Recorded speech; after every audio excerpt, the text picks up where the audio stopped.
बिस्मिल्लाहिर्रहमानिर्रहीम। अस्सलाम वालेकुम नाज़रीन, मैं हूं आपका होस्ट अहमद फवाद। अहम खबरों के साथ आज की व्लॉग में आपकी खिदमत में हाजिर हुआ हूं। सबसे पहली बड़ी ब्रेकिंग न्यूज़ तो ये है कि इस हुकूमत के घर जाने के तमाम जो लवाज़मात हैं वो मुकम्मल हो चुके हैं। नया वज़ीर आज़म कौन होगा, 3 नाम सामने आ गए हैं। ये तीनों नाम आपके साथ में शेयर करूँगा। ये हुकूमत कब जा रही है, अल्टीमेटम क्या दिया गया, अहम तरीन तफसीलात हैं, इस हवाले से आप साथ में शेयर करूँगा। दूसरी इंपॉर्टेंट खबर अमेरिका और ईरान जंग से मुतल्लिक है।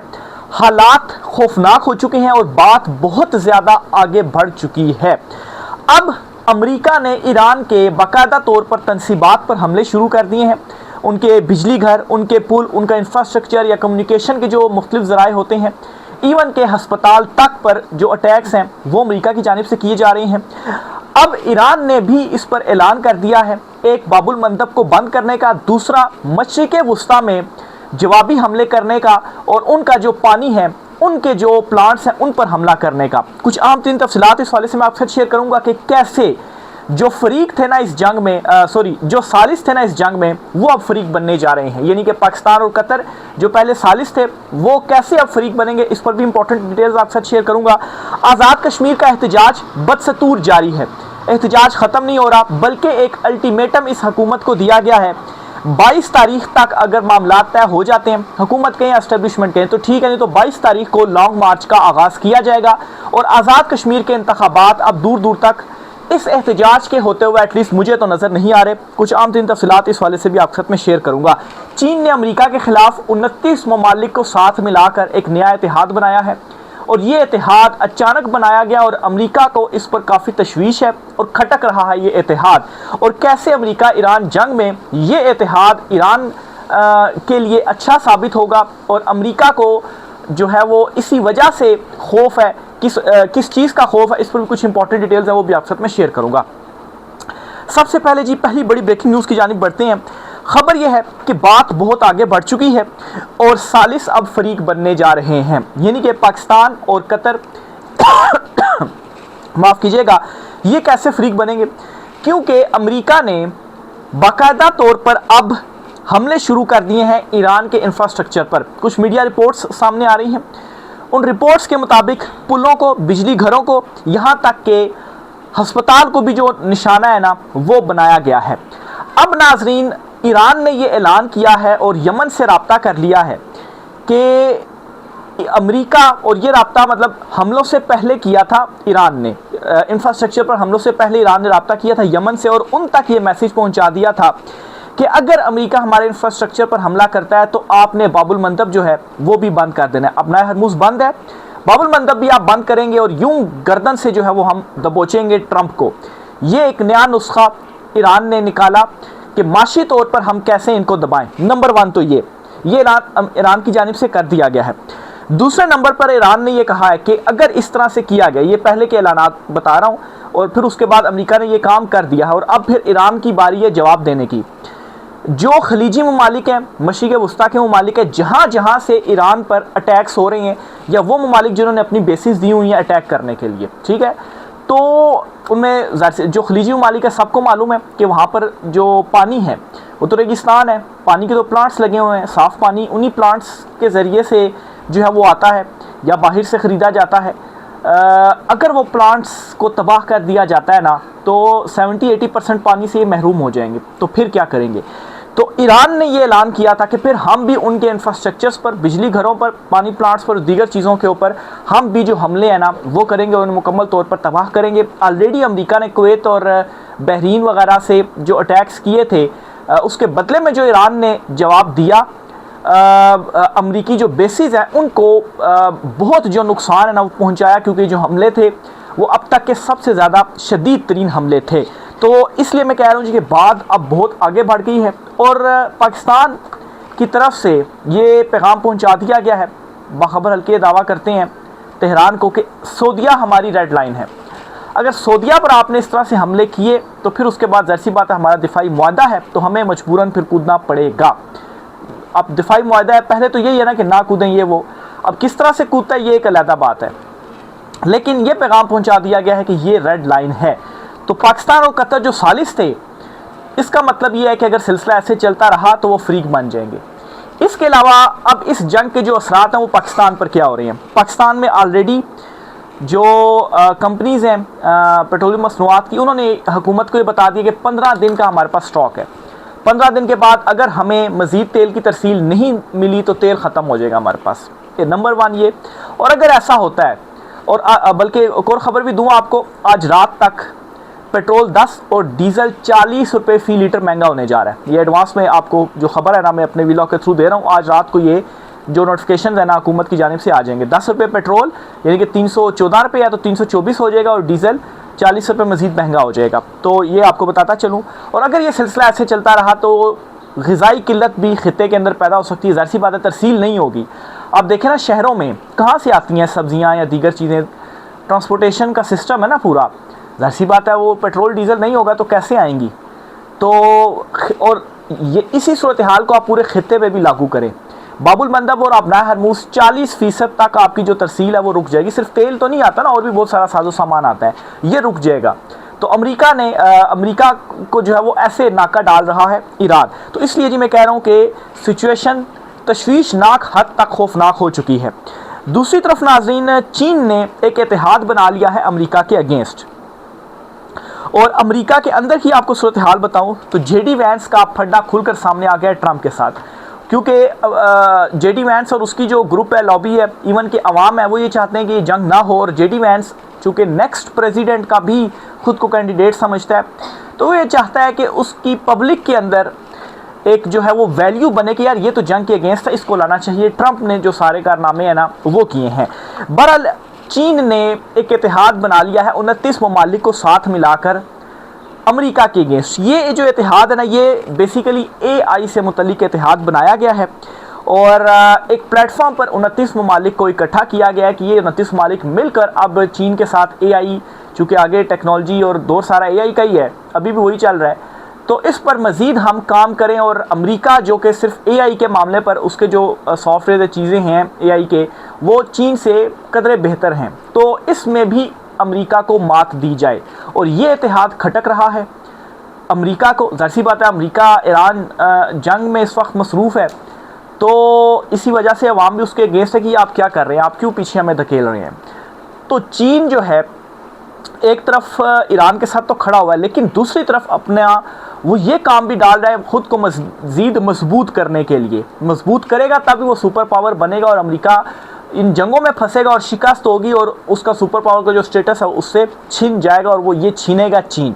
तो ये खटक रहा है जी, और अमेरिका में भी काफ़ी तशवीश है। और मैं आपको ये भी बताऊं कि ऐसा इत्तेहाद कायम करने के लिए चीन ने पहले भी कोशिश की थी, लेकिन अमेरिका की उस वक्त इतनी वैल्यू थी कि ममालिक जो है वो अमेरिका के अगेंस्ट जाते हुए थोड़ा सा हिचकिचा रहे थे। लेकिन अभी बगैर हिचकिचाहट के उन्होंने सिग्नेचर कर दी और इसमें शामिल हो गए हैं वो चीन के साथ, अमेरिका के अगेंस्ट और चीन के साथ। तो ज़ाहिर सी बात है, उनको भी पता चल गया है कि चीन नेक्स्ट सुपर पावर है, और अमेरिका का जो सवाल है वो शुरू हो चुका है, और वो कभी भी अब गिर सकता है। आगे चलते हुए जी पाकिस्तान के अंदर से भी कुछ इंपॉर्टेंट खबरें आपको देता चलूँ। खबर यह है कि हुकूमत के जाने के तमाम लवाज़मात मुकम्मल हो चुके हैं और जी का जाना ठहर चुका है। क्या अल्टीमेटम है, कब तक ये हुकूमत जाएगी?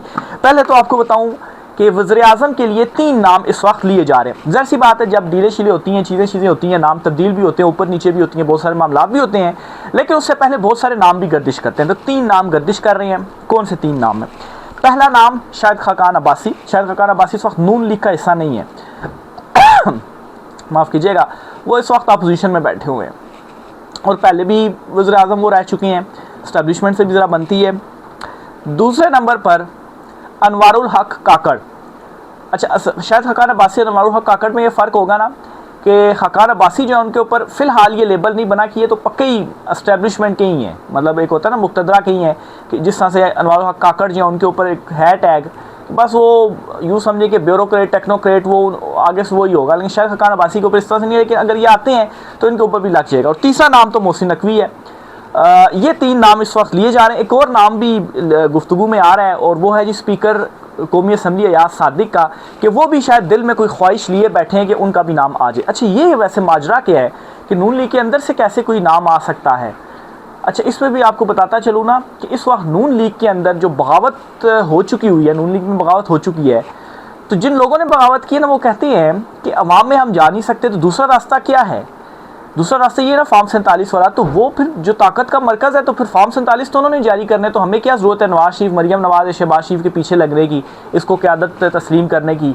तो इनके साथ हम रहेंगे तो अवाम ने जो 2-4 वोट हमें देख कर देने हैं ना, हो सकता है कोई 2-4 फैमिली के भी हों, तो वो भी हमें नहीं देंगे। तो इसलिए ये बगावत हो चुकी हुई है। तो इसलिए बहुत सारे लोग ख्वाहिश लिए बैठे हुए हैं।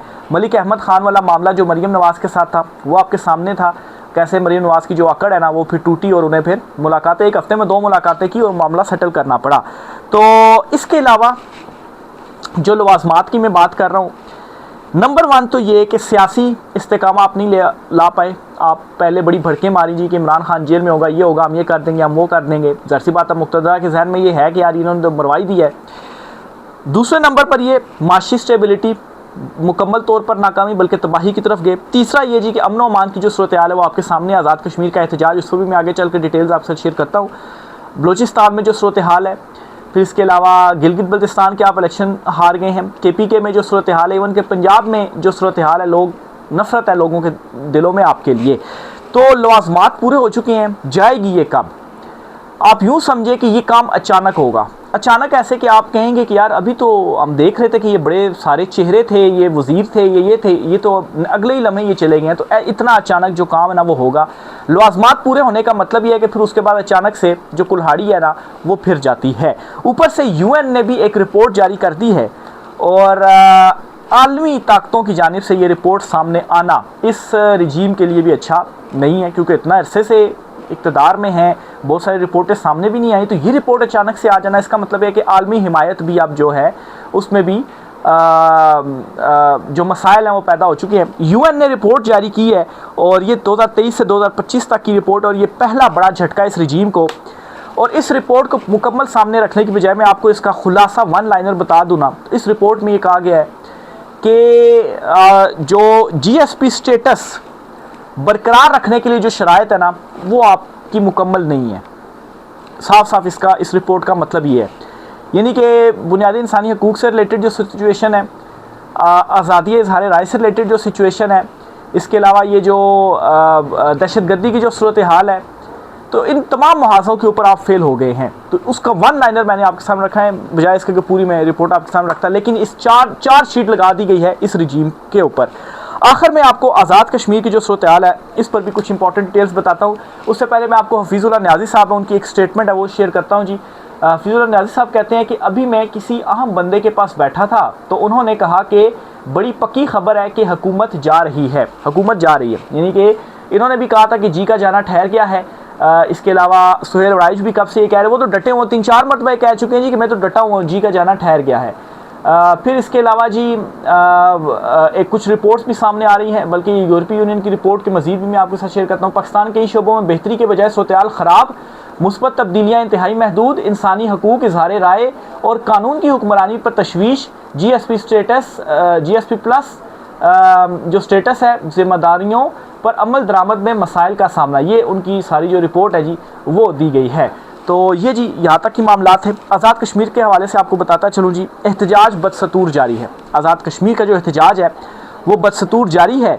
और ख़बर बीच में ये आई थी, ये बात की गई थी कि कोई मुसवदा हुआ है जिस पर कुछ चीज़ों के ऊपर इतफाक़ हो गया है। शायद यहाँ से कहा गया जी कि 6 सीटें कम कर दी जाएँ, हम 6 सीटों पर मानते हैं। लेकिन एट द एंड कुछ मामला बना नहीं, क्योंकि पहले 15 तारीख को आना था ना, लॉन्ग मार्च का ऐलान किया हुआ था अवामी एक्शन कमेटी, जिसे कालादम करार दिया गया है। फिर उसके बाद ये खबर सामने आई कि कमेटी ने field marshal army chief Asim Munir साहब को लेटर लिखा कि मसले का हल किया जाए, और उन्होंने आगे से ये जवाब दिया कि ठीक है, वो भी तुर्की में आकर तो खुश उसलूबी से मामलात वगैरह भी हल हो जाएंगे।